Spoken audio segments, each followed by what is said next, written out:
and she's on the bench, and she has her ups and downs this season. So just to see her, have this moment, I'm always telling her, like, it's going to click. I promise it's going to come together. It's going to come together. And so just to see it all come together for her with her family here, like, I'm getting goosebumps. Like, I'm just so happy for her. She deserves it. Did you feel like there was any extra, like, motivation for you guys to, like, feed her the ball, get her to have this night in front of her family? I think so. I mean, we knew going into the game that was going to be a huge matchup, and I think we all talked about, Jana was going to be our X factor of, we go how she goes, and with that type of matchup, she has to have a huge game to be able to offset what they do in the post. So just so happy for her, and just the way that she was battling, we see it every day, so just happy that it all came to fruition on a stage like this, in front of her family, in front of her country, just happy for her.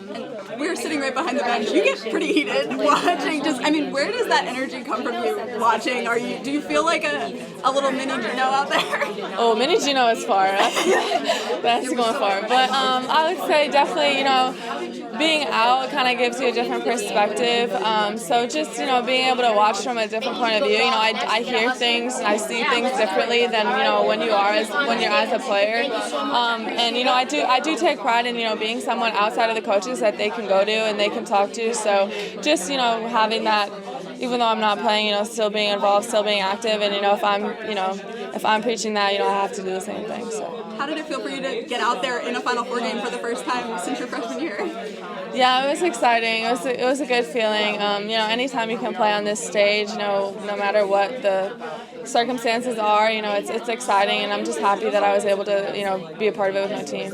What does it mean to be able to do it with, like, this special group of players, obviously? Yeah, I think everybody knows this team and this group has been through so much, especially the upperclassmen. We've, had our fair share of adversity. So just to be able to do it together, and especially for Paige, nobody wants it more than she does, and nobody wants it for her more than we do. So just to be able to have this moment for her and for all the seniors, definitely.